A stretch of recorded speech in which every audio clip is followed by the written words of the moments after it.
भगवान श्री कृष्ण की मधुर बाल लीलाएं। भगवान जी के अवतार हैं तो वसुदेव देवकी का विवाह और कंस के द्वारा देवकी के 6 पुत्रों की हत्या। देवकी जी बड़ी सती साध्वी थी और सारे देवता उनके शीर में निवास करते थे। वह देव आश्रया देवताओं की आश्रय थी, क्योंकि सारे देवताओं के देवता परम देव जिसकी कुक्षी में लीलावश आए वह सारे देवताओं का आश्रय स्थान है। देवकी सर्वदेवतामयी थी। समय आने पर इनके गर्भ से 8 पुत्र और 1 कन्या हुई। 6 पुत्र हुए, 7वें संकर्षण जो रोहिणी के गर्भ में भेज दिए गए। योग माया के द्वारा 8वें श्री कृष्ण भगवान जी का अवतार था ही, और 9वीं सुभद्रा देवी हुई। ये 9 संतान हुई। जो पहला लड़का हुआ उसका नाम था कीर्तिमान। यहां संदेह करते हैं कि लड़का तो जन्मते ही दे दिया गया, तो नामकरण कब हुआ? पूर्व का इतिहास आगे आएगा तब बताएंगे कि मरीचि के 6 पुत्र थे। उसके बाद वे कालनेमी के पुत्र हुए। उनको श्राप लगा था, उस समय उनका नाम कीर्तिमान था, इसलिए कीर्तिमान नाम ही पहले आया। कीर्तिमान जब पहले पैदा हुआ तो वसुदेव जी ने कहा देवकी इसे दे दे। मन में कष्ट तो हुआ, लेकिन उससे बड़ा कष्ट उनको इस बात का था कि कहीं वचन झूठ ना हो जाए। मेरी बात झूठ ना हो जाए, इसलिए लड़के का परित्याग कर देते हैं और उसे लेकर के कंस के पास आ गए।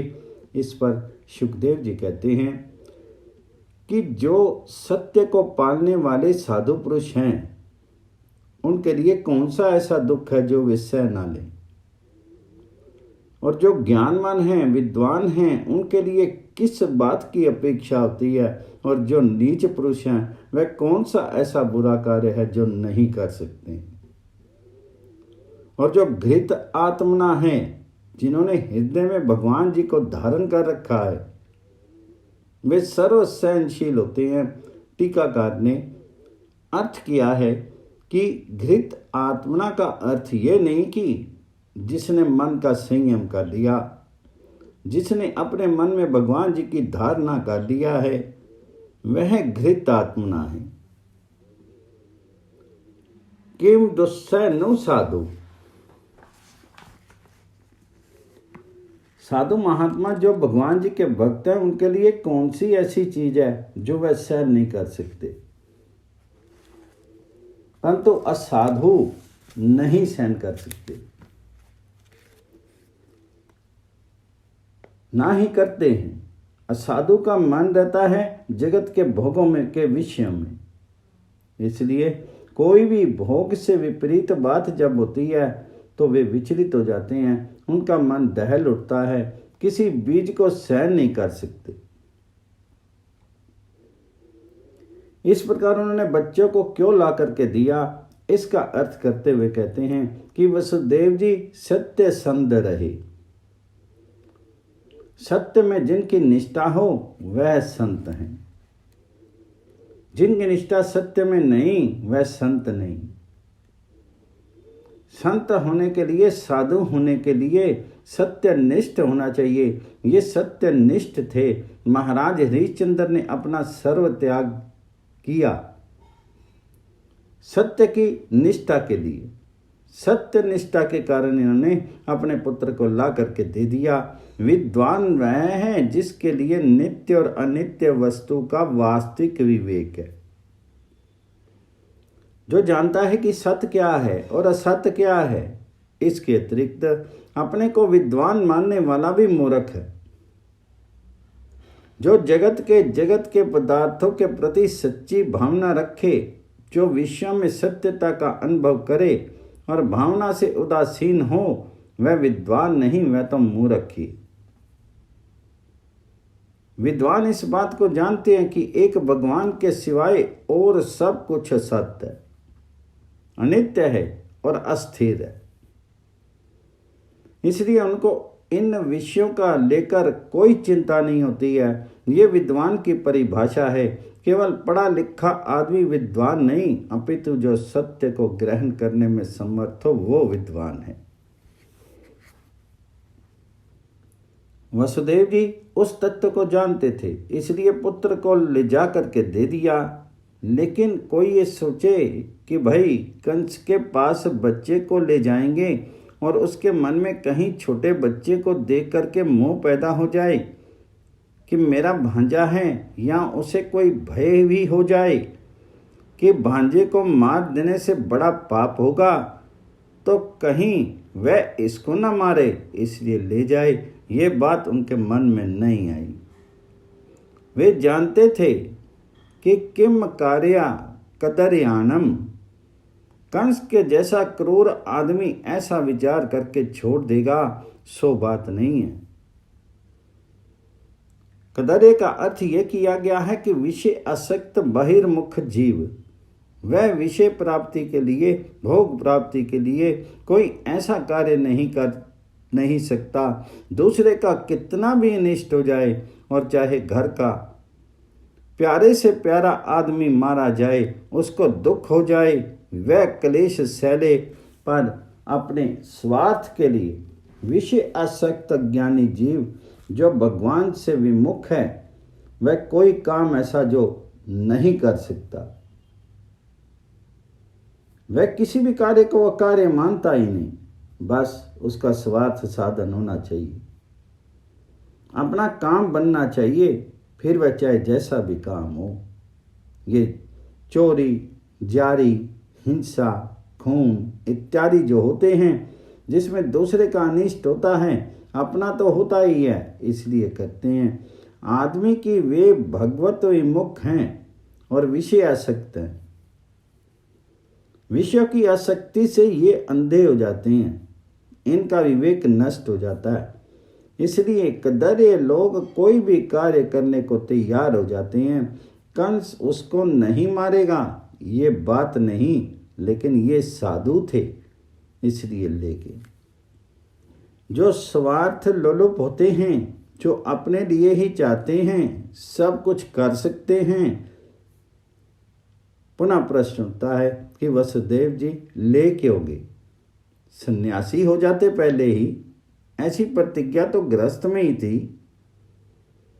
यहां जाकर के कह देते कि भाई हम तो लाने को तैयार थे, तुम्हारी बहन ने दिया ही नहीं, और कोई उपाय करते। वसुदेव जी धृत आत्मा थे, उनका चित्त तो विश्व में था ही नहीं, उनका चित्त तो था भगवान जी में। भगवान उनके चित्त में आ गए, उन्होंने श्री गोविंद को चित्त में धारण कर लिया। इसलिए ऐसा कौन सी चीज है इनके लिए जो त्याग नहीं कर सकते? कोई सा ऐसा काम है जिसका त्याग नहीं कर सकते, जिसको चाहे उसको त्याग सकते हैं। ये पुत्र का स्नेह क्या धृत आत्मा के लिए दुस्त्यज है? जिसने भगवान को पकड़ लिया है, अथवा जिन्होंने भगवान जी को पकड़ करके अपने हृदय में बांध लिया हो, उनके लिए कौन सा कार्य ऐसे कौन सी चीज ऐसी है जिसका त्याग नहीं कर सके? इस भाव से संदेहजात संतान को लेगी। कंस ने सुन तो लिया था कि बच्चा हुआ है, वह प्रतीक्षा में था और सोच रहा था मन में कि कहीं ना लाया तो देखेंगे क्या होगा। इसलिए जब वसुदेव जी पहुंचे, बच्चे को हाथ में लिया, तो कंस ने सोचा कि ये क्या देख रहा हूँ, अपने बच्चे को ले आया है मरवाने के लिए। उन्होंने जाकर के कहा कि कंस जी ये बच्चा लीजिए और जैसे चाहे वैसे वध करें। कंस बोला ले आए बच्चे को। उन्होंने कहा कि बात हुई थी, कैसे ना ले आते। तब कंस ने जब ये देखा इनका सम्मत्व कि बच्चे के जीवन में कि उसकी मृत्यु में इनके मन में कोई भेद नहीं आया, और सत्य में इनकी कितनी निष्ठा है, पूर्ण निष्ठावान हैं। सत्य में तो कंस का मन बदल गया। कंस ने सोचा मन में कि यह बच्चा मेरा क्या करेगा, 8वां मारेगा ना, फिर 7 को क्यों मारूं। कंस ने कहा वसुदेव जी आप बड़े सत्यवादी हैं, इसे ले जाइए, मैं बड़ा प्रसन्न हूं। वसुदेव जी ये छोटा बच्चा है, इसे देख करके मेरे मन में दया आती है, इसे ले जाओ आप। और इससे भय क्या है, आकाशवाणी ने यही कहा है ना कि देवकी के 8वें गर्भ की संतान मारेगी। इससे मेरी मृत्यु नहीं है, इसे आप ले जाओ। सद्व्यवहार का असर होता है, हृदय बदलता है। वसुदेव जी ने बात सुनकर के सोचा और कहा अच्छी बात है, मैं जाता हूं, परंतु उनके मन में जची नहीं बात। जो झूठा है, असत्य है, बुरा है, जिसका मन वश में नहीं है, वह अभी एक बार कहे फिर दूसरी कह दे, पहले एक बात कह दे फिर दूसरी कह दे।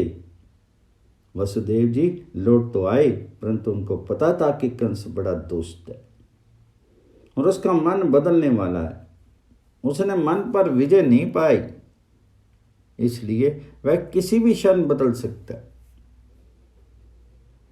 उसकी बात पर विश्वास तो नहीं किया, परंतु कहा चलो देखेंगे, फिर लौट आएंगी। इधर नारद जी का काम है कि किसी प्रकार से इसका भला हो। दवा तो है थोड़ी कड़वी, और चाहे उनकी बदनामी ही हो, परंतु वह निरंतर सबका भला करने में लगे रहते हैं।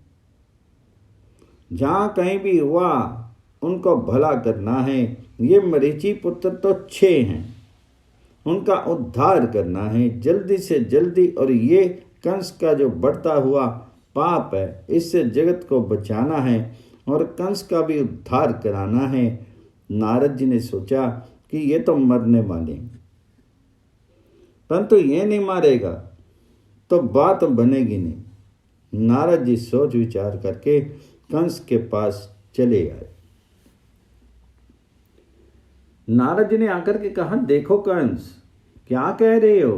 कंस बोला क्या कह रहे हैं, देवकी का बच्चा वसुदेव लेकर के आया था, बड़ा सच्चा आदमी है और 8वां गर्भ मुझे मारेगा, ऐसी बात हुई थी, इसलिए इस बच्चे को क्यों मारे, अतः लौटा दिया। आदमी अपनी बढ़ाई चाहता है ना, इसलिए अपनी तारीफ की बात कह ही देता है। तो नारद जी भीत हो गए, बोले तुम समझदार आदमी नहीं हो। अभी मैं देवलोक से आ रहा हूं, वहां बैकुंठ में चर्चा हो रही थी कि कंस को कैसे मारा जाए। तब भगवान जी ने देवताओं से कहा कि तुम सब लोग जाओ और सब जा करके वहां अवतार लो, फिर हम आवेंगे और कंस को मारेंगे। तुम्हें यह मालूम है कि नहीं कि तुम पहले कालनेमी थे और विष्णु भगवान तुम्हारे शत्रु हैं। देखो ब्रज में रहने वाले नंद आदि गोप और उनकी स्त्रियां और ये वसुदेव आदि सारे वृष्णिवंशी यादव और देवकी तथा यदुवंश की सारी स्त्रियां और नंद वसुदेव और इन दोनों के सब जाति भाई और सगे संबंधी, ये सब के सब देवता हैं और तुम्हारे वैरी हैं। हमने सुना है कि यहाँ पर पृथ्वी रोती हुई गई थी, कह रही थी कि दैत्यों के कारण से पृथ्वी का भार बढ़ गया है, इस कारण से अब वहाँ पर योजना बन गई है तुमको मारने की और तुम जरूर मारे जाओगे। तुम्हारे वध की सारी तैयारी हो चुकी है। अब तुम्हारे वंश में, तुम्हारे वश में जो हो सो करो। फिर नारद जी बोले तुम मूर्ख से 8वां मारेगा ना, चलो यहाँ 8 लकीर खींच दो।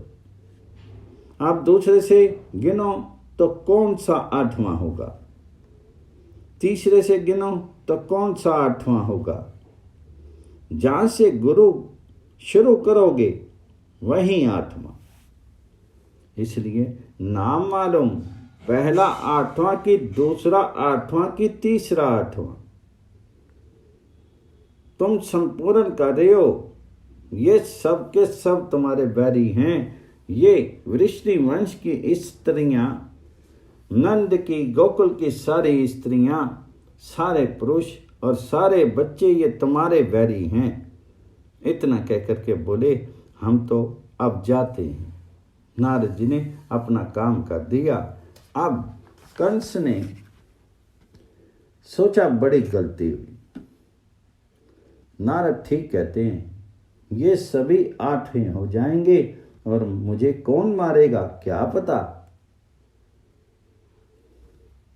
कंस ने मन में निश्चय किया कि अब तो सावधान रहना है। ये 8वां गर्भ ही वैसा हो जाए ऐसा ही जरूरी नहीं है।